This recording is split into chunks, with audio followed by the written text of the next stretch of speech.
I'm here to first of all congratulate the organizers, because this is very important to actually get stakeholders together on brainstorming on what technology can bring to India in terms of improvement in economic progress, in terms of supporting growth of various segments of our industry, and also in enabling millions of our youth in picking up various aspects of technology and becoming highly employable youngsters in various tech industries across the country and in many parts of the world.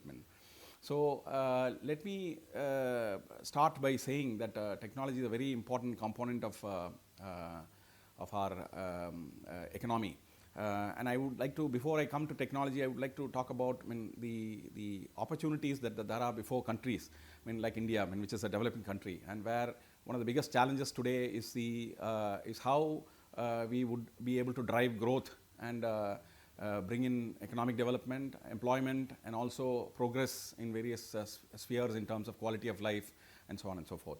So while we attempt to bring in various interventions to aid growth, it is also very important that the growth is completely founded on financial and economic stability.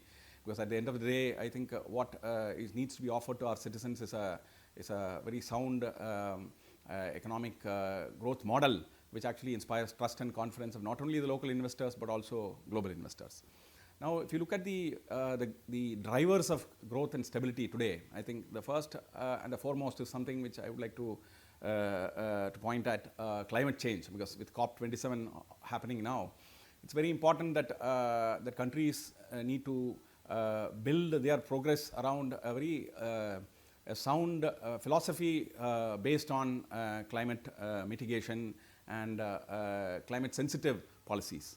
The other major area which also looks at, which needs to be looked at by nations is demographic transitions in nations. While developing countries like India continue to grow in terms of population, there are many countries across the world whose population is also shrinking. So there is this element of demographic transition, the age profile of various countries, which is also a very important factor in growth. The other factors which one may like to look at include borderlessness of a connected world, with an increasingly connected world with internet and various forms of communication. It's very important to look at how decisions made in one country, how policies of one country affect another.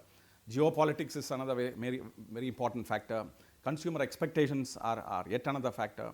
And similarly, I think we also have the growth of technology, which is a very important aspect of the whole thing, which today's and tomorrow's event hopes to address. So today we also are seeing that technology is increasingly becoming platformized. We have platformization of infrastructure technologies, of service technologies, and so on and so forth. Governance is also getting platformized, and technology is getting inducted into governance in very big ways. Our own UPI and many other digital technologies are examples. And finally, I would like to also outline the role of big tech companies, I think, because they have brought to the table, to the marketplace, various forms of efficiency. And therefore, there is a great opportunity here to actually to look at how technology can bring leadership for India as a country, and also as a source of technology. Now, while we do all that, I think while I have outlined all these points, I think this is very important to also recognize what are those opportunities for technology. I think this is very important, because given the various factors at play, I think the first and foremost opportunity is obviously climate change and adaptation technologies. This is a very important piece of the technology cake, which is very which I believe will bring a lot of value in terms of growth potential, and also ensuring that there is great stability in the growth of countries. Then we also have this opportunity founded on climate change, the issue of energy production, harvesting, storage, and distribution, which I think is very important from ensuring that energy inclusion is there in the way in which countries grow.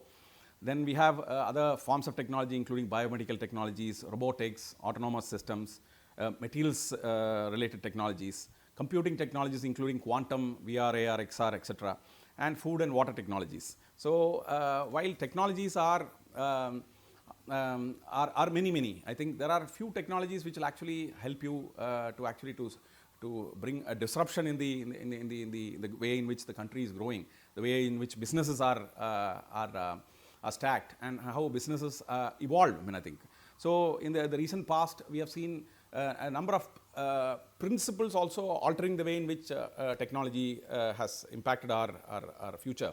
I mean, I would like to point to a very important principle of the shared economy, because essentially today what is happening is platformization of various things, I mean, including technology. So today, because of that, this piece of technology has actually enabled us to do a lot of sharing. I mean, it has brought in a lot of efficiency. Take the case of Uber or Ola, or take the case of e-commerce, for instance.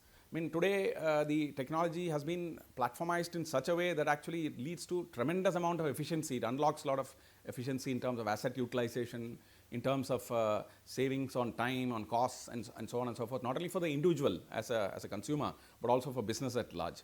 So we are also seeing the increasing role of computing. Computing has actually has come into various technology, including say pharmaceutical sciences in the form of bioinformatics and so on and so forth. We are also seeing virtualization of hardware. For instance, a hardware heavy industry like telecom today is seeing a lot of its stacks getting virtualized in the form of computer stack, software stacks. So we are having cloud radio access networks, we have a cell-less MIMOs and so on and so forth. The other fact of technology is like man-machine interface. I mean, I think this has also undergone a lot of disruption. Today we are seeing haptics, digital twinning, holographic communications and so on and so forth. The way in which man has been increasingly communicating with machines as well as man with another person. So I think these also are undergoing tremendous amounts of disruption. Thanks to the overall the focus on climate change, I think everybody is now looking at carbon neutrality. So therefore, carbon we are looking at the hydrogen economy, which will bring to the table new forms of technologies, real-time carbon tracking of various forms of technology. These are all elements that are going to get embedded in technology that leads to very green growth in the economy. Data privacy and security challenges are leading to smart devices which protect the security of the individual. Then we have the policies of economic and digital inclusion, which has led to development of new technologies like UPI, the JAM Trinity, the Jan Dhan Aadhaar, and the mobile technologies which have transformed the way in which the financial sector has evolved, I mean, especially for the poorest of the poor. Then we also have seen technology acting as a disintermediator, because if you look at e-commerce, for instance, as I just mentioned, the principle of the shared economy, technology has also resulted in disintermediation, because what essentially was involved a multi-layer or multi-level in a particular segment in the economy has now been completely disrupted, and probably business can be transacted peer-to-peer without the need for an intermediate. So we have the ONDC, which is a new platform which has been unveiled by the Government of India to make e-commerce even more open. So these are some of the aspects of technology. And finally, as a government, I think government looks forward to technology as something which enhances welfare, I mean, including things like critical IoT in health, I mean, XR in education, and so on and so forth. Now, I would like to end by telling what are the opportunities for India. I mean, India is one of the largest economies in the world. I mean, I think 5th largest in terms of nominal GDP and 3rd largest by PPP. So it ranks 40 in the Global Innovation Index. It has got a 3rd largest startup ecosystem. It's 7th in rank in terms of the FDI inflows, cheapest in terms of data costs, highest mobile data consumption worldwide per user per month. And we have one of the highest digital data payment transactions worldwide, almost like 48 billion transactions out of the 181 billion transactions that were transacted last year. So these are some of the leaps that India have made. At the same time, I think there are a number of areas where I think India needs to move forward. So I think there is a great opportunity here, and the Honorable Prime Minister in his vision for 2047 has laid out the task for all of us on how to build an India which is equal in all respects. So therefore, there is a need to actually ensure that technology is not only available to the haves, but also to the have-nots. So which means that saturation is the goal that the Honorable Prime Minister has laid before us, so that every benefit that technology has actually unleashed must reach to every segment of society, the bottom of the pyramid. So this is what is a target that we have before the next 25 years in terms of Amrit Kal. So how to ensure the replication, scaling of technology that enables to reach out to every one of the 1.3 billion citizens that we have today. So let me end by saying that the Future Technology Congress, which will brainstorm over the next couple of days, should focus on. I think I would like to talk about the principle of Gati Shakti, which the Honorable Prime Minister has laid before us, which is fundamentally to raise efficiency and productivity in the economy. So use of technology to raise efficiency, use of technology to raise productivity, not only of individuals but also businesses, of systems and of the economy as a whole. And how technology can help to actually propel domestic entrepreneurs and innovators into the global platform. We need to create global champions, and I'm sure that technology is the way to go. And let me also underline the point that India has a great opportunity in building the technology for the world. I mean, I think this has been made amply clear by the Honorable Prime Minister in terms of building in India and making for the world.